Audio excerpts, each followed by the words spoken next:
I'm an atheist as well, and I go around screaming that I'm an atheist. I preach atheism like the evangelicals taught Christianity, knocking door to door. Yeah, I know I probably shouldn't do that, but I do it. It's not my preferred method of communicating with people. Yeah, again, I understand that, but considering the person that was just talking about hell, I have a question regarding hell, right? Because the devil is supposed to be worse than God.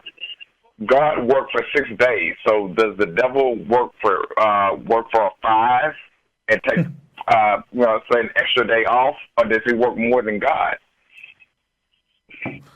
Right? Does he work 7 days a week?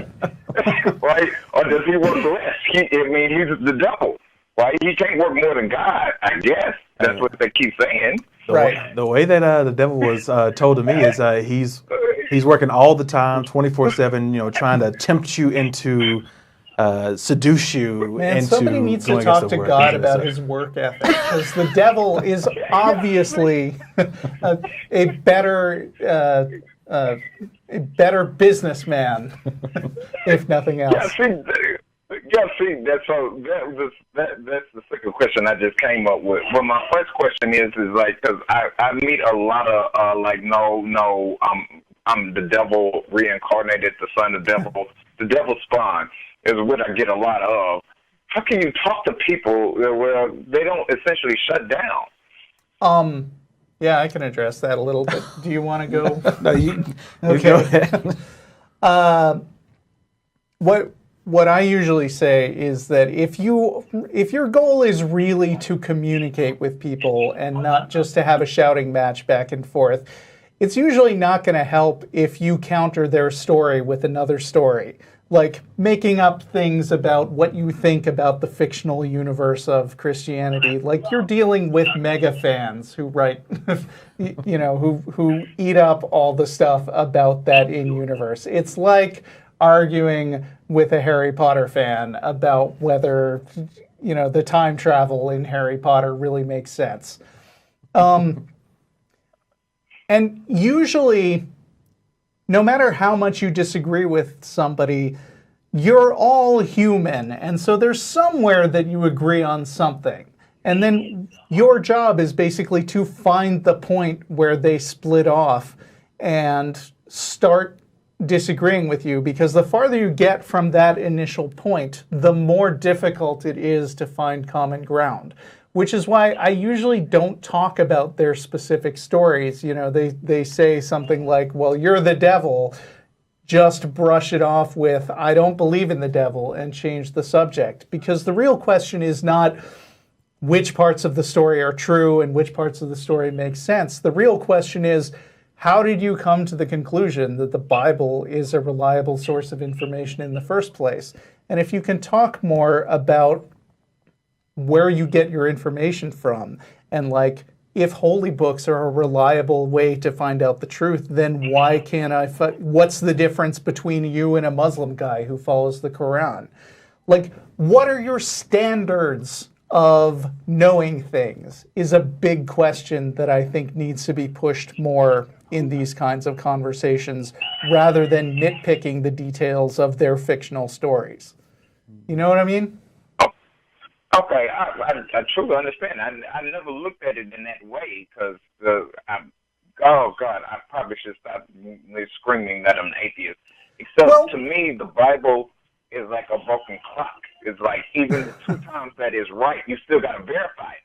Like, you can't, it's like, it's 12 o'clock. Oh, maybe not. It could be 4.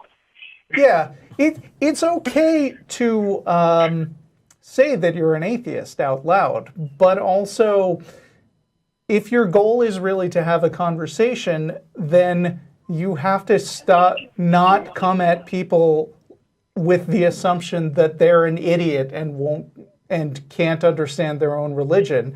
You need to sort of connect with them and understand they're human. They believe something I think is incredibly wrong. Let's just sit and talk to them and find out why they think that. Let's learn more about each other as people. Oh, okay, I understand. Look at you. passionate self, a considerate self, because I was like, you believe you're a fool or a hypocrite, one of the two, maybe both. Well, I mean, and you have to be careful because you are going to run into some Christians who are smarter than you, guaranteed. So, Sure. you Well, can't. yeah, definitely. Right. And so when you Definitely. go into these conversations, what is the outcome that you were hoping to have? Like before you actually get involved into a conversation, what was your intent going into that conversation with these people that you're running into? Oh, completely to change their mind. To say, you know what, why would I believe this stupid shit? And put down the Bible. Right. That's my intent. Well, but is your actual expectation after this, one conversation that you have, is your actual expectation that they will change their mind about this deeply held belief that they held for, possibly decades? Is that your actual expectation at the end of that conversation? I don't believe that they're actually going to put it down, but if they just question that maybe I should put it down, it's like I'm happy with that. If they at least consider, you know what, I probably should question what my belief is. And you might be surprised because they might not change their mind during your conversation, but if you go around talking to a lot of people, it is just remotely possible that one of those people you talk to will feel uncomfortable enough with the seed of doubt that you've planted that like months later, they're going to have to try to resolve that conflict and realize, hey, you know what? God doesn't make sense. And retroactively, maybe you do get the credit. But you can't expect it to happen right away or every time. That's just not the way people work. Or to even be acknowledged or even know that you had an effect on this person at all, potentially. Okay. All right. Yeah, that's my stupid arrogance. I do apologize. Thank you very much for taking the call. Thank you. It was great talking to you. No problem. Good luck. We're all kind of stupid and arrogant at some times. So all you can do is learn from the experience. The Atheist Experience. I see what you did there. I couldn't help it. It was right there. Low-hanging fruit. Yeah.